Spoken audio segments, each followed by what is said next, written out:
Alright, I'll get it over with.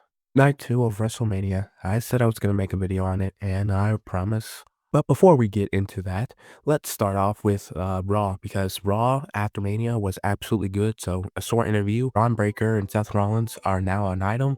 The tag champions, or the former women's tag champions, regained their title. Becky Lynch turned heel. Rusev is back.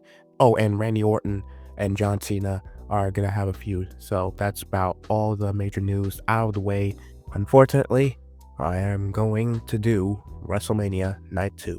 We have the opener of the match, Bianca Belair, Rhea Ripley, and Io Sky. These three women literally put on fucking classic of the match.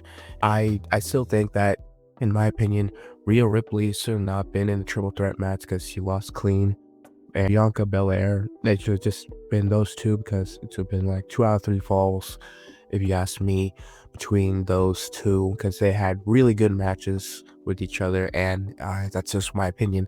But man, did these three women deliver on just about everything. Like, this has gotta be up there for one of the best Mania openers ever, in my opinion. Even the best women's matches, I think this is up there. But moving on. We have Damian Priest versus Drew McIntyre in a Sin City street fight match. And holy cow, this was what's probably going to be a filler match in my opinion. These two delivered a great match, and all during the moments of build up. I mean, they wanted to absolutely kill each other, and I feel like this street fight did that build up justice. And kudos to these men. Hopefully after this victory, McIntyre will be doing something else and another level, top of the card, more top of the card rivalries when he gets there. But oh no, this was a great street fight. Damian Priest is an awesome wrestler, and I do think his world championship run should have been better, or it was decent. It just had a lot of interference in it, and I'm just not a big fan of it. But we're moving on to the fatal four-way match for the IC championship. And I'll be the one to say this. Braun Breaker, Finn Balor, Dominic Mysterio, and Penta, all four of those men put on another goddamn classic for the years to come. This fatal four-way match was downright insane, chaotic, fun, goodness, the pacing, the offense, all the good near falls. It was fun, man. It's just one of those fatal four ways where when you see a lot of these moves being hit so many times, you can tell you're just in for the ride and you are just letting it take you by storm. And that's what happened here.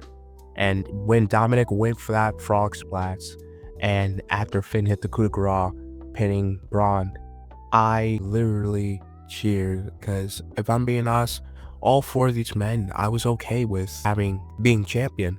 And I think this is one of those matches where I just didn't care regardless. I just sat back, relaxed, and enjoyed the fun. But Dominic Mysterio, and I hope that's a title celebration in the next WWE 2K game. He just comes back every time he leaves out the ring and just wants to celebrate. That's a good time. Good job for him. But we're moving on to Logan Paul versus AJ Styles. Now, this match was a match, and I think for what it was, there was so much selling involved. And while we all love good selling, courtesy of Dolph Ziggler and Bret Hart, I think these two just couldn't really put it together with these two. And let it be known, by the way, that AJ Styles' only one good WrestleMania match was with Shane McMahon, because I think with Paul here, it just wasn't good in my opinion. So that's that match in a nutshell, and we're gonna move on from that to the Women's Tag Team Championship match. Wow, my goodness, you already know what is likely to occur. Yeah, Becky Lynch's return. What a moment. And these two should not have lost belts. I'm just gonna say it. What was the point of doing this sort of stupid stuff? Why? Is it Joe Liar gonna be like a double champion for like one night, and then the next night she goes to lose it? And also Bailey. What happened to her? Why was she written off the show? No one knows. Like, I love you, Becky, but truth be told, you did not have this moment, or you did not earn this moment, in my opinion. Like, seriously. And Liv Morgan too, man. It's a shame, because I still do think her World Women's Championship reign sucked, because, you know, interference every single time. She just goes out like this. Seriously? This is what we're doing? And all just to win it back tomorrow. Jeez, get a grip. Moving on to the main event of WrestleMania Night 2. I'll say this. I did not think the match between Cody and John was that bad. Hear me out, hear me out. For what it was a somewhat compelling match. Until a rapper comes out the ring and takes about half a century to get here, and when he finally gets there, it's the next day. And what happens afterwards? Oh, guess what? He comes in the ring, crossroads. Oh, what happens now? John has a belt, struggle, and Cody, you dumb idiot. Why couldn't you do a Will Ospreay and drop the belt and kick him in the face? Like, you don't slowly put the belt down, you freaking drop it and absolutely pedigree him.